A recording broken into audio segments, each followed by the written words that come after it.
बहुत बढ़िया, मैं आ गया हूँ। बेटा आज हम लोग पढ़ेंगे बायोटेक्नोलॉजी। बायोटेक्नोलॉजी जितना मैं पढ़ाऊंगा वो बोर्ड एग्जाम के लिए और नीट एग्जाम के लिए मोर देन सफिशिएंट रहेगा। एनसीईआरटी के टोटल नोट्स कवर्ड रहेंगे, स्लाइड्स में एक एक नोट्स बनवाऊंगा, ठीक है। तो पहले मैं समझाऊंगा, अच्छे से समझ लो, समझने के बाद में कुछ पॉइंट्स भी ऐड करूंगा और वो सब कुछ आप लोग मेरे साथ साथ कॉपी में लिखेंगे। आज हमारा लेक्चर नंबर 1 है बायोटेक्नोलॉजी का, ठीक है। तो आज हम पढ़ेंगे बेटा प्रिंसिपल एंड प्रोसेसेस। क्या पढ़ेंगे बायोटेक्नोलॉजी में?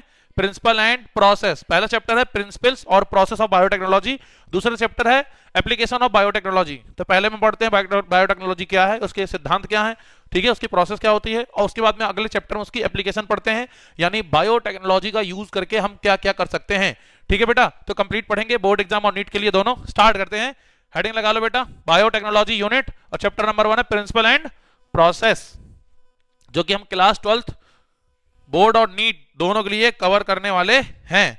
तो आई थिंक हेडिंग आपने लगा ली होगी बेटा। सबसे पहले हेडिंग लगाओ इंट्रोडक्शन। क्या हेडिंग लगाओ? इंट्रोडक्शन। हेडिंग लगाओ इंट्रोडक्शन। ध्यान सुनो बेटा, सबसे पहला क्वेश्चन सामने। अब पढ़ लो फिर सब लिख लेना, ठीक है। सुनो क्लास सामने, टर्म बायोटेक्नोलॉजी दिया था कार्ल एरेकी ने 1917 में। मेरे साथ बोलो, 1917 में कार्ल एरेकी ने सबसे पहले टर्म दिया बायोटेक्नोलॉजी। क्या दिया? बायोटेक्नो। कई बार जो है एग्जामिनर आता है ना, बोर्ड वाला, वो पूछ लेता है कि बताओ बायोटेक्नोलॉजी टर्म किसने दिया था? तो किसने दिया था? कार्ल एरेकी ने। कार्ल एरेकी ने। नीट में कई बार क्वेश्चन आया कार्ल एरेकी कौन है, बायोटेक्नोलॉजी टर्म देने वाले हैं, समझ गए। अच्छा, टर्म जेनेटिक्स किसने दिया था? विलियम बैटेसन ने। विलियम, ये भी कई बार नीट में आ चुका है। Biotechnology is the integrated branch of biology.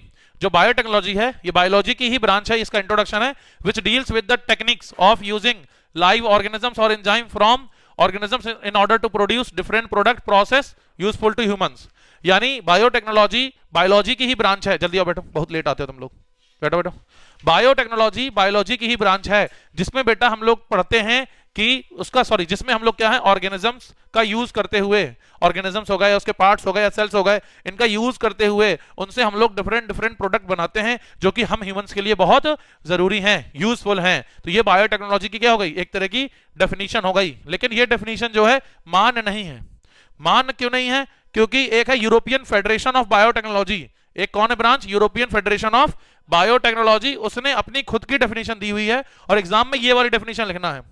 Introduction heading लगा के ये जरूर लिख लेना, क्योंकि कभी कभार इससे जो है पूछ लेते हैं बेसिक नॉलेज के लिए, तो आपको बोर्ड एग्जाम के लिए पता होना चाहिए। नीट में ये किसी काम का नहीं है। नीट में हमसे पूछता है ईएफबी, यूरोपियन फेडरेशन ऑफ, बोलो, यूरोपियन फेडरेशन ऑफ बायोटेक्नोलॉजी की डेफिनेशन। और कई बार ईएफबी का फुल फॉर्म भी नीट के एमसीक्यू में आया है। ईएफबी का फुल फॉर्म क्या है? European Federation of biotechnology. तो मेरे साथ बोलोगे तो मैं एक एक बात याद हो जाएगी, नहीं बोलोगे नहीं याद होगी। ईएफबी का फुल फॉर्म क्या है? यूरोपियन फेडरेशन ऑफ बायोटेक्नोलॉजी, ठीक है। जो बायोटेक्नोलॉजी के बारे में हर चीज देखता है, हर चीज समझता है, उसके बारे में उसके एक्शन लेता है, ठीक है। ये क्या कहते हैं? मेरे साथ बोलो, the integration of natural science, organisms, cells, parts, cell के पार्ट जैसे डीएनए हो गया, जीन्स हो गई, है ना, बोलो, एंड मॉलिक्यूलर एनालॉग्स, यानी बोले तो जो भी मॉलिक्यूल्स हैं उनके एनालॉग कंपाउंड्स, है ना, जैसे बायोएक्टिव मॉलिक्यूल पढ़ा था हमने पिछले चैप्टर में, माइक्रोब्स में। ना पढ़ा हो तो प्लेलिस्ट में जाके देख लेना, ठीक है। Product and services. तो ये जो सारी चीजें हैं, यूरोपियन फेडरेशन ऑफ बायोटेक्नोलॉजी कहता है जो बायोटेक्नोलॉजी है वो नेचुरल साइंस है, जिसमें हम ऑर्गेनिज्म को, सेल के पार्ट को, या कुछ मॉलिक्यूलर एनालॉग्स, बायोएक्टिव मॉलिक्यूल्स को क्या करते हैं, उसके यूज करते हैं उस प्रोडक्ट और सर्विसेज के लिए, प्रोडक्ट और सर्विसेज के लिए। जैसे हम अभी आपको बताएंगे जीएमओज, जेनेटिकली मॉडिफाइड ऑर्गेनिजम्स। जैसे हम लोग वैक्सीन बनाते हैं, क्या बनाते हैं बेटा? वैक्सीन। बहुत सारी मेडिसिन बनाते हैं, तो ये सारी चीजें हम क्या यूज करते हैं? बायोटेक्नोलॉजी। जेनेटिक इंजीनियरिंग हो गई, केमिकल इंजीनियरिंग हो गई। इसके अलावा हम लोग करते हैं, क्या कहते हैं उसको, जीन डिफेक्ट को करेक्ट करते हैं, ठीक है ना। ये सारी चीजें किसमें आती हैं? बायोटेक्नोलॉजी के अंदर, जो हम पढ़ेंगे। जैसे कि कहता है for example in vitro fertilisation leading to a test tube baby. अब अगर आपको टेस्ट ट्यूब बेबी बनाना है, यानी फर्टिलाइजेशन करना है, टेस्ट ट्यूब बेबी कोई ऐसा सिस्टम नहीं है कि टेस्ट ट्यूब लिया बेबी बना दिया। Test tube baby programme, in vitro fertilisation का मतलब यह है मेल का स्पर्म लिया, फीमेल का ओवम लिया, दोनों के गैमीट को आर्टिफिशियल लैब में क्या करना है? उसको फर्टिलाइज कराना। उसके बाद में जो जाइगोट बनेगा, ठीक है, उसको हम किसी सरोगेट मदर में, किसी मदर के यूट्रस में क्या कर देते हैं? ट्रांसफर कर देते हैं आइवासोन में। तो इन विट्रो फर्टिलाइजेशन का मतलब टेस्ट ट्यूब बेबी का मतलब ये नहीं है कि टेस्ट ट्यूब में बेबी बन गया। कुछ लोग सोच रहे हैं भाई साहब लैब में बेबी बना है।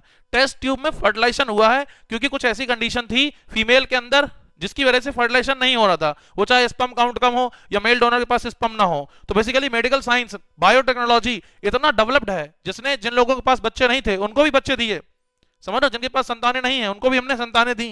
और इन साइंस का अगर हम यूज करते हैं, पढ़ाई लिखाई करते हैं, तो इससे हम बहुत आगे बढ़ सकते हैं। और ना जाने क्या क्या इसके यूज से बायोटेक्नोलॉजी की फील्ड में जाके, मेडिकल साइंस की फील्ड में जाके हम देश दुनिया के लिए बहुत कुछ कर सकते हैं। इसलिए पढ़ना बहुत जरूरी है, समझ गए?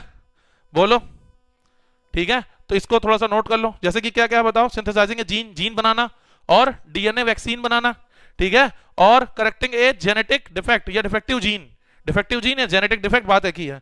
कोई जेनेटिक डिफेक्ट को करेक्ट करना, जैसे मैंने तुमको बताया था, किसी के अंदर जीन की कमी है तो उसको प्रॉब्लम हो जाती है ना? जैसे जैसे फिनाइल एलानिन हाइड्रोक्सिलेज एक एंजाइम है, ठीक है, जिसकी एब्सेंस की वजह से फिनाइल कीटोन्यूरिया हो जाता है। क्या हो जाता है? फिनाइल कीटोन्यूरिया पढ़ाया था मैंने, किसमें किसमें पढ़ाया था, भूल गए? मेंडेलियन डिसऑर्डर जेनेटिक्स, याद आ रहा है? Principle of inheritance and variation. तो कुल मिला के मैंने तुमको इतना बताया कि जो कार्ल एरकी है उसने 1917 में टर्म दिया बायोटेक्नोलॉजी। पहली बात, सारी चीजें कंसोलिडेट करते हैं, जो पढ़ा है उसमें काम की बात बता दूंगा हर स्लाइड में कि काम की बात कौन सी है जो नीट और बोर्ड में आएगी। तो पहली बात आपको इतना याद रखना है कि 1917 में कार्ल एरकी ने बायोटेक्नोलॉजी का टर्म दिया। दूसरा, आपको ये बॉक्स याद रखना है, उसमें याद रखना ईएफबी का full form European Federation of Biotechnology. और ये क्या कहता है? ये कहता है कि integration of natural science and organism cell parts. और ये सब ना लिखना, और ना ईटीसी कर देना, यहीं पर बोर्ड में ना याद आ रहा हो ईटीसी कर देना, कोई जरूरी नहीं पूरा सेम टू सेम, ठीक है? बस यूज किसके लिए करते हैं? प्रोडक्ट एंड सर्विसेज के लिए। जैसे टेस्ट ट्यूब बेबी प्रोग्राम हो गया, उसके बाद में क्या हो गया बोलो? जीन का सिंथेसिस हो गया, उसके बाद में क्या हो गया? वैक्सीन बनाना हो गया, उसके बाद में क्या हो गया बोलो? जीन डिफेक्ट को करेक्ट करना हो गया, जेनेटिक डिफेक्ट को करेक्ट करना हो गया। ये सारी चीजें हैं बायोटेक्नोलॉजी के अंदर आती हैं। बात समझ में आ गई? बोलो। अगर हम और बात करें बायोटेक्नोलॉजी के बारे में, तो बायोटेक्नोलॉजी की 2 कोर टेक्निक है। कितनी है? दो ठो हमारी कोर टेक्निक्स हैं। यानी जब भी हम बायोटेक्नोलॉजी की फील्ड में जाते हैं, कोई काम करते हैं, तो हमारे पास 2 टेक्नोलॉजीज हैं जिसका यूज करके हम उस काम को करते हैं, बायोटेक्नोलॉजी का यूज करते हैं। एक है बेटा जेनेटिक इंजीनियरिंग और दूसरा है केमिकल इंजीनियरिंग। पहला कौन है?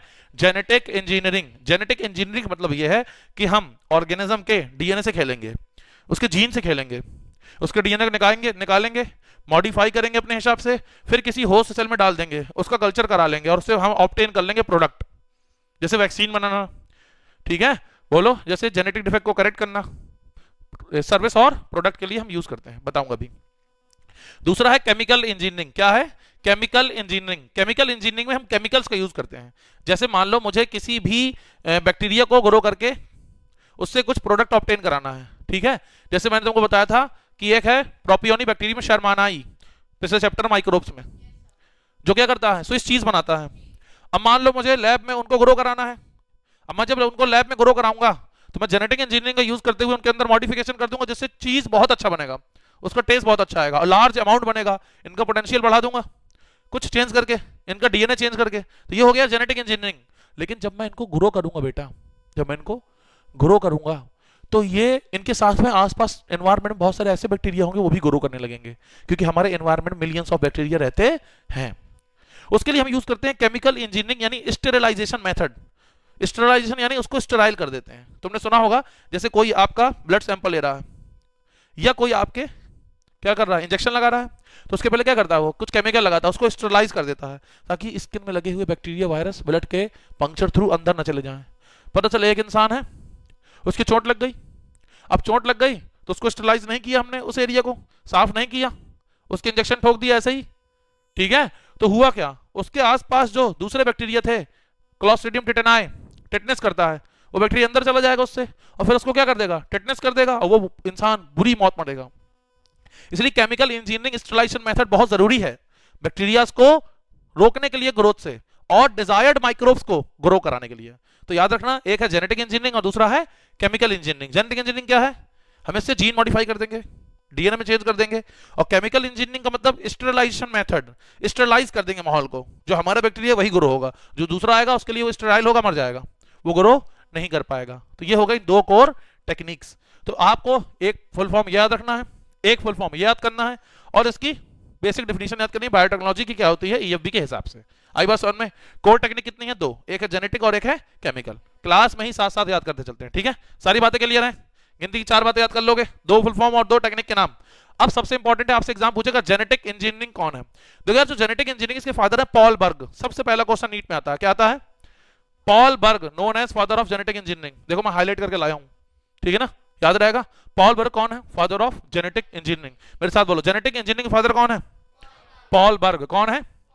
It refer to the technique used for modification of chemical nature of genetic material that is DNA और आरएनए। हमने आपसे कहा कि ये एक इंसान का डीएनए है, क्या है बेटा ये? सुनना ध्यान से, मैं आपको बता चुका हूं इसके पहले कि अगर किसी का ये डीएनए है बेटा, क्या है ये है डीएनए, और मैं इस डीएनए को अगर चेंज कर दूंगा, क्या कर दूंगा, तो क्या जीनोटाइप चेंज हो जाएगा? हाँ ना बोलो जल्दी, क्या जीनोटाइप चेंज हो जाएगा? और जीनोटाइप चेंज हो गया तो अल्टीमेटली क्या चेंज हो गया? फिनोटाइप। क्या चेंज हुआ? बोलो बोलो। जेनेटिक इंजीनियरिंग में हम लोग ऑर्गेनिज्म का क्या चेंज करते हैं? डीएनए में मैनिपुलेशन करते हैं, मॉडिफिकेशन करते हैं, जिससे जीनोटाइप चेंज होगा, जीनोटाइप चेंज होगा तो फिनोटाइप चेंज होगा, और इसी को हम कहते हैं जेनेटिक इंजीनियरिंग। तो हम क्या करते हैं? Introduction of into another organism, उसको होस्ट में डाल देते हैं। जो डीएनए को चेंज करके कहां डाल देंगे? होस्ट में, दूसरे ऑर्गेनिज्म में, जिसकी वजह से क्या होगा? Change the phenotypic character of that organism, जो उसके फिनोटाइपिक कैरेक्टर को चेंज कर देगा। मैं एक सिंपल एग्जांपल लेता हूं, इतना पॉसिबल नहीं है लेकिन मैं एग्जांपल लेना चाहता हूं। मैं एक हाइपोथेटिकल एग्जांपल लेना चाहता हूं, और तुम मुझे रोक नहीं पाओगे। एक लड़का है, ठीक है, वो चाहता है कि उसका जो लड़का पैदा हो, समझ रहा, उसके बाल भूरे हों, उसके बाल भूरे हों, वो देखने बहुत हैंडसम हो, उसकी आंखें नीली हों, मतलब उसकी अपनी अपनी डिमांड है, उसके सारे के सारे दांत सटे हों और खूबसूरत हों, चमकते हों, साइन मारते हों, ब्रश तक करने की जरूरत ना पड़े। भाई साहब, वो चाहता है उसके लिप्स इतने अच्छे हों कि दुनिया में किसी के लिप्स से ना हो। वो चाहता है डिंपल वाले गाल हो, यहां पर एक तिल हो, उसकी ये सारी थिंकिंग है। तो वो चाहता है उसका बच्चा ऐसा हो। अब उसका जीन ऐसा ही नहीं है, उसका जीन उसके उल्टा है, बाल एकदम झकट काले मोटे, स्किन एकदम डार्क, उसके एकदम अलग है। तो वो कह रहा भैया एक काम करो, मेरे डीएनए बदल दो। तो हम क्या करेंगे? उसका स्पर्म का डीएनए बदल देंगे, उसको फर्टिलाइज कराएंगे, फीमेल में डाल देंगे, मतलब बोले तो इम्प्लांट करा देंगे, और फिर वो आगे चल के वही वाला फिनोटाइप वाला बच्चा आएगा। मैंने एक एग्जाम्पल दिया, इतनी खतरनाक टेक्नोलॉजी हमारे पास नहीं है, लेकिन हाँ लगभग इतनी है, कुछ बहुत चेंज हम कर सकते हैं। यस, बायोटेक्नोलॉजी बहुत आगे जा चुकी है। तो क्या ये बात याद रहेगी? बोलो भाई। अगला है केमिकल इंजीनियरिंग या स्टरलाइजेशन मेथड। ये क्या होता है? मेरे साथ बोलो, these methods are used to maintain microbial contamination free environment.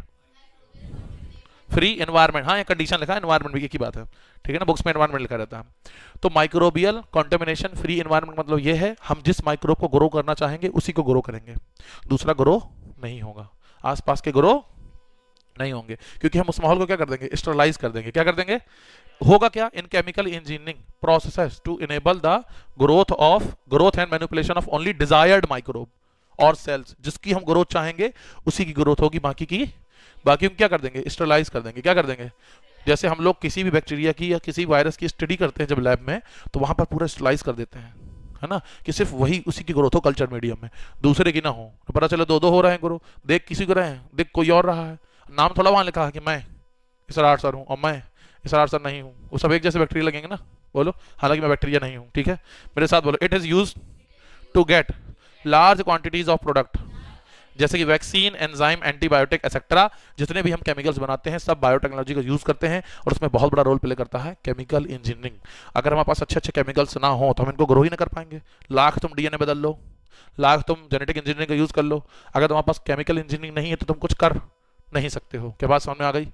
बोलो, कर लोगे पक्का? ठीक है। तो इसके बाद हम लोग पढ़ेंगे प्रिंसिपल ऑफ जेनेटिक इंजीनियरिंग, उसके पहले इसको नोट कर लो, पॉज करके लिख लो, पॉज करके लिख लो। लिख लिया भाई? अब जो है इसको पॉज करके जल्दी लिखो, ठीक है, हो गया, बहुत बढ़िया। अब बेटा पढ़ते हैं प्रिंसिपल ऑफ जेनेटिक इंजीनियरिंग। क्या पढ़ते हैं? Principle of genetic. मैंने अभी आपको बताया एक होता है जेनेटिक इंजीनियरिंग और एक होता है केमिकल इंजीनियरिंग, ठीक है ना बेटा। अब हम पढ़ने जा रहे हैं इसके प्रिंसिपल्स। क्या पढ़ने जा रहे हैं? क्या सिद्धांत है जेनेटिक इंजीनियरिंग के, जेनेटिक इंजीनियरिंग है क्या, वो काम कैसे करती है ना, इसके बारे में पढ़ने जा रहे हैं। देखो, आपसे जेनेटिक इंजीनियरिंग शॉर्ट नोट में पूछता है, केमिकल इंजीनियरिंग पे शॉर्ट नोट नहीं आता है, उसको मत याद करना। वो सिर्फ एमसीक्यू में नीट वगैरह में पूछ लेता है कि डिजायर्ड माइक्रोब को ग्रो करने के लिए किसका सहारा लेते हैं, तो जाहिर सी बात है केमिकल इंजीनियरिंग लेते हैं, है ना, इस ट्रांजिशन मेथड का लेते हैं, ठीक है ना। माइक्रोबियल कॉन्टेमिनेशन फ्री कंडीशन या एनवायरनमेंट बनाते हैं। 3-4 पॉइंट याद कर लिए, खत्म बात। शॉर्ट नोट में आएगा क्या, जेनेटिक इंजीनियरिंग। जेनेटिक इंजीनियरिंग अगर तुमसे पूछेगा किसमें नीट में, तो कहेगा हम इसका यूज़ क्या किस लिए करते हैं, तो तुम बोलना मैनिपुलेशन ऑफ डीएनए या आरएनए, जेनेटिक मटेरियल का मैनिपुलेशन करते हैं, जिससे होता क्या है, जीनोटाइप चेंज होता है और फिनोटाइप चेंज होता है। ये एमसीक्यू में आ जाएगा। Paul Berg father of genetic engineering है, ये भी आप लिख सकते हैं। एक एक लेक्चर में बातें क्लियर कर दूंगा, एक एक बात याद करा के भेजूंगा, अच्छे से दिमाग खोल के बैठो। प्रिंसिपल ऑफ जेनेटिक इंजीनियरिंग, तो जेनेटिक इंजीनियरिंग की बात अगर तुमको बताएं तो सिंपल सी बात है, जेनेटिक इंजीनियरिंग सो है वो सिर्फ हमारी उसकी क्या कहते हैं, जो बायोटेक्नोलॉजी है उसकी 2 कोर टेक्निक है। एक कौन है, जेनेटिक इंजीनियरिंग, और एक कौन है, केमिकल इंजीनियरिंग। ये मैंने तुमको बता दिया। तो जेनेटिक इंजीनियरिंग के कुछ पॉइंट्स हैं वो हमको याद रखने हैं, जैसे पढ़ लेते हैं थोड़ा बहुत, एक्सप्लेन कर दे, वरना तुम कहोगे एक्सप्लेन नहीं करते हैं। तो जेनेटिक इंजीनियरिंग है और बायो प्रोसेसिंग है, आर 2 कोर टेक्निक है। बायो प्रोसेसिंग वही केमिकल इंजीनियरिंग, जो कि बायोटेक्नोलॉजी के डेवलपमेंट में क्या हुई हैं, यूज हुई हैं, ठीक है, बहुत बड़ा रोल प्ले करती हैं, ठीक है। जैसे देखते हैं, there are 3 basic steps in genetic engineering और making a genetically modified organisms. अगर हम जेनेटिक इंजीनियरिंग का यूज कर रहे हैं तो उससे हम क्या कर रहे हैं, किसी ऑर्गेनिज्म का डीएनए चेंज कर रहे हैं। अगर हमने उसका डीएनए चेंज कर दिया तो वो ऑर्गेनिज्म जेनेटिकली मॉडिफाइड हो गया, और ऐसे ऑर्गेनिज्म को हम कहते हैं जीएमओ। क्या कहते हैं, कई बार नीट में फुल फॉर्म पूछा है, जीएमओ का फुल फॉर्म क्या है, जेनेटिकली मॉडिफाइड ऑर्गेनिज्म। अभी जो अगला चैप्टर है हमारा बायोटेक्नोलॉजी एंड इट्स एप्लीकेशन, उसमें मैं आप लोगों को बताऊंगा कि जो हमारा जेनेटिकली मॉडिफाइड ऑर्गेनिज्म है, जैसे जेनेटिकली मॉडिफाइड एनिमल्स भी हैं, प्लांट्स भी हैं, वो कैसे बनते हैं, क्या होते हैं, उनके एग्जाम्पल अगले चैप्टर में हम पढ़ेंगे डिटेल में। लेकिन जो हमारा जेनेटिक इंजीनियरिंग का प्रिंसिपल है वो क्या कहता है उसके बारे में बात कर लेते हैं, ठीक है ना। सबसे उसके कितने 3 पॉइंट, कितने पॉइंट हैं। सबसे पहला है identification of DNA with desirable gene. एक बंदा आया, वो कह रहा भैया देखो ऐसा, हमें अपने लड़के की आंखें चाहिए एकदम नीली।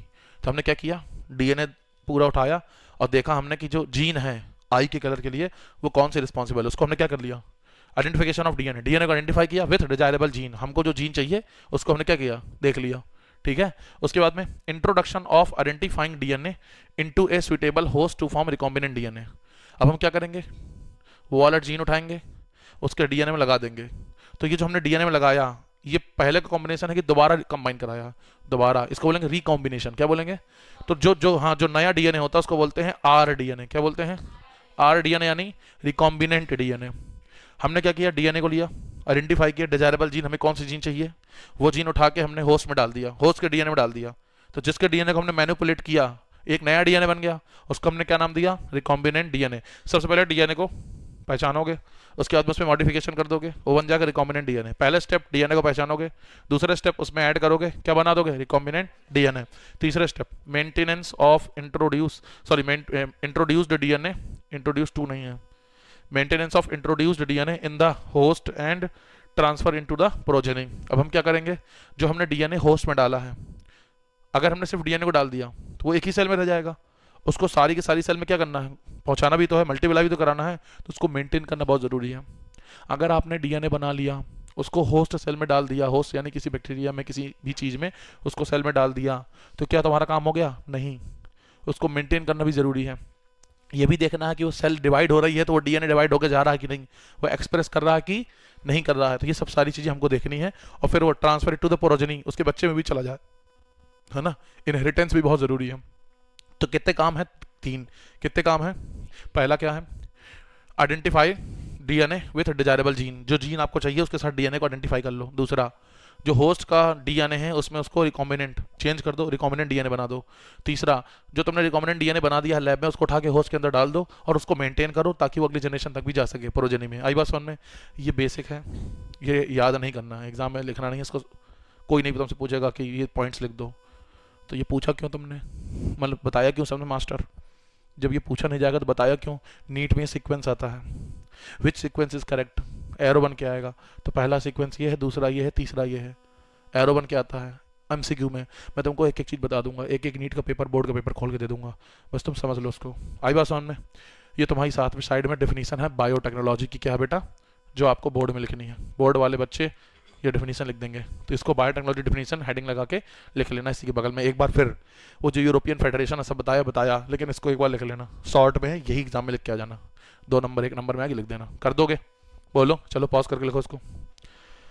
लिखो, पॉज कर ली, पॉज करके लिख लो, कर दिया, चलो बहुत बढ़िया। अब अपन पढ़ते हैं construction of first artificial recombinant DNA molecule. क्या पढ़ते हैं? Construction of first artificial DNA recombinant, sorry artificial recombinant DNA molecule. सुनो सुनो, अभी तुमको समझाना पड़ेगा, अभी तुम ऐसे नहीं मानोगे। इधर आओ, ये एक डीएनए है, एक सेकेंड, ये क्या है बेटा? मेरे साथ बोलो, ये क्या है बेटा? ये एक डीएनए है, ठीक है, ये एक डीएनए है। अब मैं क्या कर रहा हूँ, ध्यान सुनना, मैं यहाँ पर, हाँ, मैं यहाँ पर इस डीएनए का ये पार्ट ले रहा हूँ, ये डीएनए का ये पार्ट कट कर रहा हूँ, कट कर दिया। अब मैं, ये कौन सा डीएनए है? ये कौन सा डीएनए है? मेरे साथ बोलो, ये डीएनए कौन है? ये किसका डीएनए है? तो ये हम, वो सुनो, रुक जाओ, सब्र करो, सब्र करो, ये हमारा सब्जेक्ट है जो हमने लिया है, उसका डीएनए है। ये सब्जेक्ट है हमारा जिसका हमने लिया, उसका डीएनए है। अब हम क्या कर रहे हैं? डिजायरेबल डीएनए जो हमें चाहिए, इसका जो डीएनए है, इसमें जो जीन है, ये जीन हमको नहीं चाहिए, इसको मॉडिफाई करना है। ये जीन हमें नहीं चाहिए, उसकी काली आंखें नहीं चाहिए, नीली आंखें चाहिए। तो जो डिजायरेबल है वो कौन है? ब्लू आइज हिप्नोटाइज तेरी कर दी है मैनू, गाना सुने हनी सिंह का? ये है डिजायरेबल जीन। ये कौन है? डिजायरेबल, डिजायरेबल जीन या डीएनए एक ही बात है ना, हालांकि जीन है सेगमेंट ऑफ डीएनए, लेकिन बायोटेक एक ही बात करती है। अच्छा अच्छा सुनो, ये इसमें ऐड कर दें? अरे तुम बोलो, इसको इसमें ऐड कर दूं? अरे हाँ ना बोल, इसमें इसको ऐड कर दूं? अगर मैं इसको इसमें ऐड कर दूंगा तो सच्ची बोलोगे कि झूठी बोलोगे? सच्ची बोलोगे तो बताओ कौन सा डीएनए बन गया? Recombinant DNA. क्या बन गया? मैं गारंटीड कर रहा हूं, एक एक दो दो ड्रॉप लेने के बावजूद बच्चों को रिकॉम्बिनेंट डीएनए एक्सप्लेन करना नहीं आता। एक एक दो दो ड्रॉप लेने के बावजूद नीट की तैयारी करने वाले बच्चों को रिकॉम्बिनेंट डीएनए एक्सप्लेन करना नहीं आता। भूलोगे कि कभी नहीं भूलोगे, भूलोगे कि भूलना ही भूल जाओगे। इसको बोलेंगे आर डीएनए। क्या बोलेंगे? आर का मतलब क्या होता है? रिकॉम्बिनेंट, रिकॉम्बिनेंट, रिकॉम्बिनेंट, याद रहेगा। सबसे पहला जो रिकॉम्बिनेंट डीएनए था वो बनाया था 1972 में स्टैनले कोहेन ने। हर्बर्ट बोयर, ये जो साइंटिस्ट थे, इन्होंने क्या किया, एंटीबायोटिक रेजिस्टेंट जीन को ढूंढा सैल्मोनेला टाइफी म्यूरियम में। जो सैल्मोनेला टाइफी था, बैक्टीरिया टाइफाइड वाला, उसके अंदर एंटीबायोटिक रेजिस्टेंट जीन थी, टेट्रासाइक्लिन वगैरह की, है ना। तो उसमें क्या थी, जो जीन थी, तो अगर तुम उसको वो एंटीबायोटिक दोगे तो वो एंटीबायोटिक उसमें काम ही नहीं करेगी, क्योंकि उसके पास वो जीन है उसकी रेजिस्टेंस के लिए, वो उसके खिलाफ रेजिस्टेंट है, तो वो एंटीबायोटिक काम ही नहीं करेगी।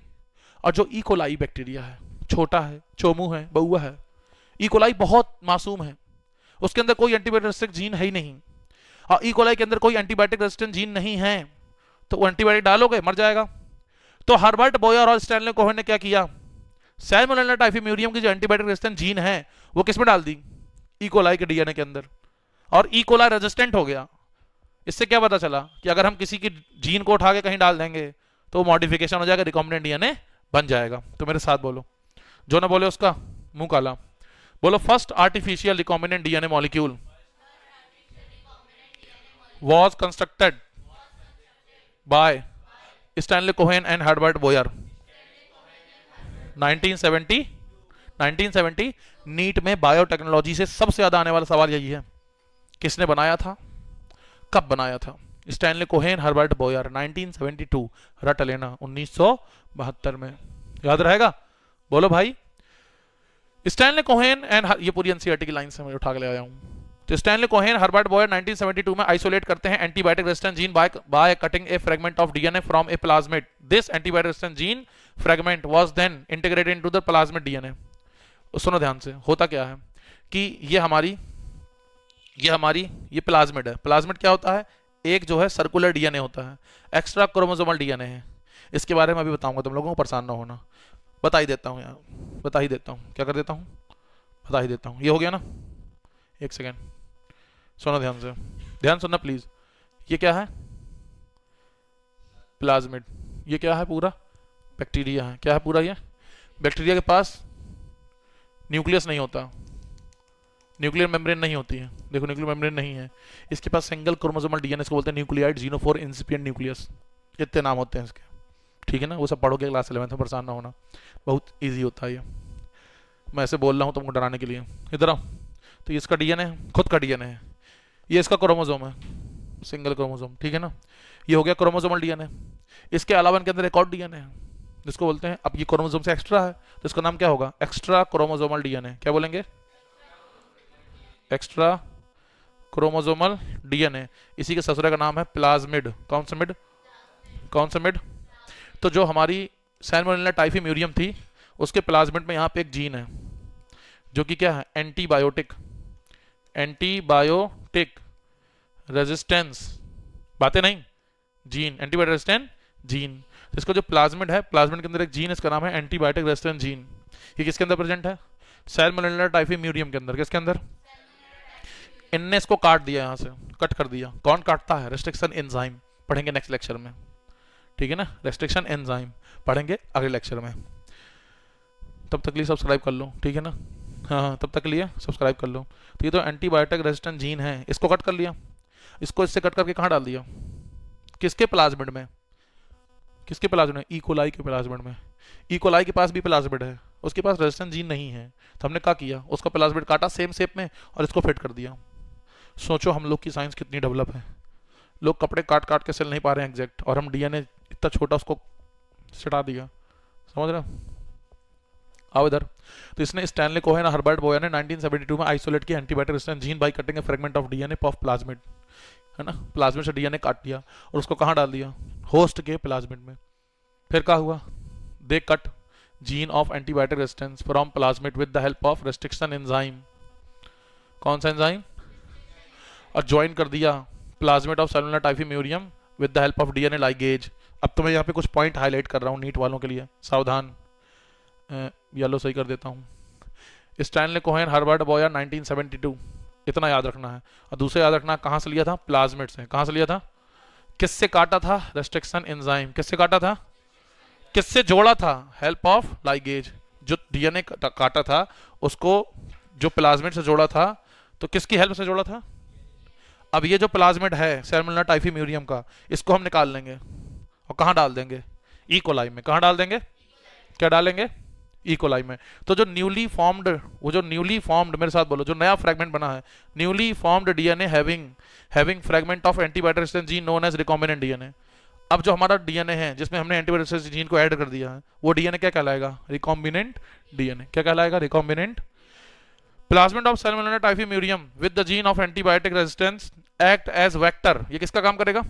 प्लाज्मिड वेक्टर का काम करता है, याद रखना। लिख देता हूं, ये जो प्लाज्मिड, क्या बात है, क्या बात है। ये जो प्लाज्मिड है, ये जो प्लाज्मिड है, ये वेक्टर का काम करता है। अगर तुम चाहो तो सैल्मोनेला टाइफीम्यूरियम से जीन निकाल लो, किसी दूसरे प्लाज्मिड डाल के ई कोलाई के अंदर डाल दो। अगर तुम चाहो तो सैल्मोनेला टाइफीम्यूरियम का ही प्लाज्मिड ले लो, ठीक है, उसका एक सेक्शन काट के अलग कर दो, उसमें बाहर से अपनी जीन डाल दो जो भी तुम्हें डालनी हो, और उसी की प्लाज्मिड को डाल दो बैक्टीरिया के अंदर, वो भी वेक्टर का काम करेगा। तो वेक्टर एक अलग से टॉपिक है, डिटेल में पढ़ाऊंगा। रेस्ट्रिक्शन एंजाइम टॉपिक है, उसके बाद वेक्टर टॉपिक है, तो उसमें पूरा पढ़ाऊंगा डिटेल में वेक्टर के बारे में। अभी इतना याद रखो, प्लाज्मिड वेक्टर का काम करता है। वेक्टर का मतलब ये है वो डीएनए जो हमारा जो रिकॉम्बिनेंट डीएनए है उसको लेके जाए।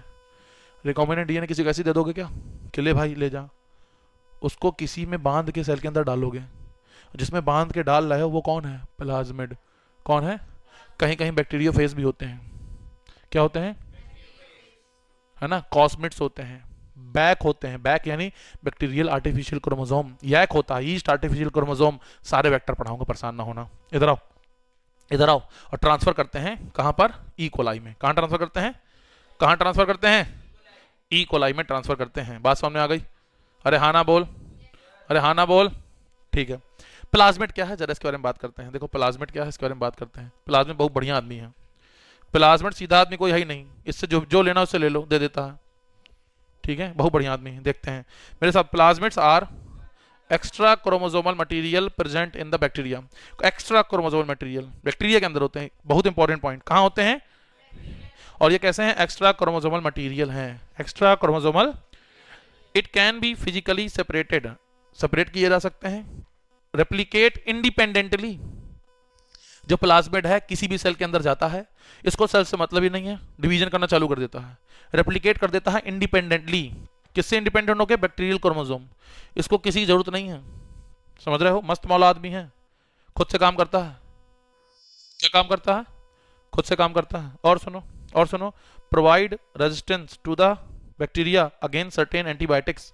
और ये बैक्टीरिया को एंटीबायोटिक के खिलाफ रेजिस्टेंस भी देता है। जैसे अगर किसी इंसान को कोई बीमारी है, वो एंटीबायोटिक खा रहा है और एंटीबायोटिक उसने बीच में बंद कर दी कम डोज लेके, उसको लगता है वो ठीक हो गया है, उसके अंदर जो बैक्टीरिया है अगर वो उसकी ग्रोथ दोबारा हो गई, वो मरा नहीं अच्छे से, उसका इन्फेक्शन खत्म नहीं हुआ, तो वो अपने अंदर एंटीबायोटिक रेजिस्टेंस डेवलप कर लेता है, और फिर वो एंटीबायोटिक अगर वो दोबारा खाता है दवा मेडिकल वाले से लेके, किसी से लेके, खुद से, तो फिर वो उसको ठीक नहीं कर पाती, क्योंकि बैक्टीरिया एंटीबायोटिक से रेजिस्टेंस हो गया। इसलिए हमेशा दवा किससे लें? सर्टिफाइड डॉक्टर से लें, मेडिकल वाले से कभी ना लें, वो कहा जाने, ठीक है ना। और नेक्स्ट सबसे इंपॉर्टेंट बात, जब भी कोई डॉक्टर आपको प्रॉपर ट्रीटमेंट के लिए दवा दे रहा है, अगर आप बीच में ठीक हो जाए तो अपनी दवा को बंद ना करें, क्योंकि हो सकता है आपका जो बैक्टीरियल इन्फेक्शन है वो उसके खिलाफ रेजिस्टेंस हो जाए और आप फिर से फंस जाएं उस जाल में। तो उस पूरे के कोर्स को कंप्लीट करना चाहिए, जो भी डॉक्टर देता है वो सोच समझ के देता है, फालतू नहीं देता है। तो कुछ लोग क्या करते हैं, खुराक खाई, आराम मिल गया, दवा बंद, तो वही पिलते हैं फिर बाद में। तो चलो ध्यान दें, पढ़ते भी जाएं, समझते भी जाएं, ठीक है ना। बोलो, बात समझ में आ गई? चलो इसको पॉज कर 1 सेकंड रुकना। यहाँ तक नोट कर लिया था ना, प्रिंसिपल नोट कर लिया था ना, ठीक है। उसके बाद ये पूरा नोट करना है। क्या करना है? ये पूरा नोट करना है, और ये नहीं बनाना, ये बनाना है, ये रिकॉम्बिनेंट डीएनए बनाना है। इसको बनाने के बाद में ये प्लाज्मिड के बारे में एक हेडिंग डला के मैंने कुछ पॉइंट्स लिखाए हैं जो नीट के लिए इंपॉर्टेंट हैं, ठीक है ना। नीट में डायरेक्ट एमसीक्यू आता है, सुन लो क्या आता है, बता मैंने पहले दिया, लेकिन एक बार मैंने अलग से तुमको नोट दे दिए हैं। जैसे ऑटोनोमसली रेप्लिकेटिंग है, ऑटोनोमस का मतलब इंडिपेंडेंटली रेप्लिकेट करता है, पढ़ाया है मैंने। तो सबसे पहला पॉइंट नीट में आ चुका है। एक नीट में और पॉइंट आ चुका है, एक्स्ट्रा क्रोमोसोमल मटेरियल है प्लाज्मिड, इस नाम से भी आया है, मैंने सारे नीट के उठा के ले आया हूँ, अब बोर्ड में भी एमसीक्यू में आ सकते हैं पॉइंट्स। और प्लाज्मिड क्या है? Present in bacteria. बताओ प्रोकैरियोट में है कि यूकैरियोट में है? प्रोकैरियोट, हमारे अंदर नहीं है, सिर्फ बैक्टीरिया के अंदर है। प्रोवाइड एंटीबायोटिक रेजिस्टेंस, क्या करता है? एंटीबायोटिक रेजिस्टेंस प्रोवाइड करता है। बात समझ में आ गई? क्लियर है? डन है? कर लोगे? बोलो। ये देखो, E coli cloning vector PBR 322, याद रखना, ये नाम नीट में 10 बार आ चुका है। पीबीआर 322, पीबीआर 300, पीबीआर 322, ये जो वेक्टर है ये क्लोनिंग वेक्टर का काम कर रहा है, यही है तुम्हारा प्लाज्मिड जो क्लोनिंग वेक्टर का काम कर रहा है। देखो यहाँ पे होता है, ये एंजाइम मत याद करना, ठीक है ना, बैम H1 है ना, ये सब इको R1 ये सब याद करा दूंगा, अभी एक्सट्रैक्शन एंजाइम हमने नहीं पढ़ा है, इसको नहीं छेड़ेंगे, बस इतना याद कर लो। जो पीबीआर 322 है, जो प्लाज्मिड है, जो वेक्टर का काम कर रहा है इकोलाई में, उसके पास राइट साइड में, कहाँ साइड में? टेट्रासाइक्लिन, टट आर लिखा है ना, इसका मतलब होता है टेट्रासाइक्लिन। और एम्पीआर क्या है? एम्पिसिलिन। टेट्रासाइक्लिन से रेजिस्टेंस है, एम्पिसिलिन, हाँ किससे? टेट्रासाइक्लिन से रेजिस्टेंस है, और एम्पिसिलिन, बेटा बातें नहीं, एम्पिसिलिन से भी रेजिस्टेंस है, जो आर है ना इसका मतलब रेजिस्टेंस है, इन दोनों से रेजिस्टेंस है, इतना याद कर लो, बाकी मैं फिर से बता दूंगा, ये बनाना है पूरा डायग्राम। आई बात समझ में? चलो पॉज करके इसको लिखो, इसको पॉज करके लिख लो। आज का लेक्चर यहीं तक रखते हैं, फिर लेक्चर 2 में मैं आऊँगा। थैंक यू, मैं फिर आऊँगा, कंप्लीट करके सब लोग याद करके आओगे, ठीक है? चलो बहुत बढ़िया।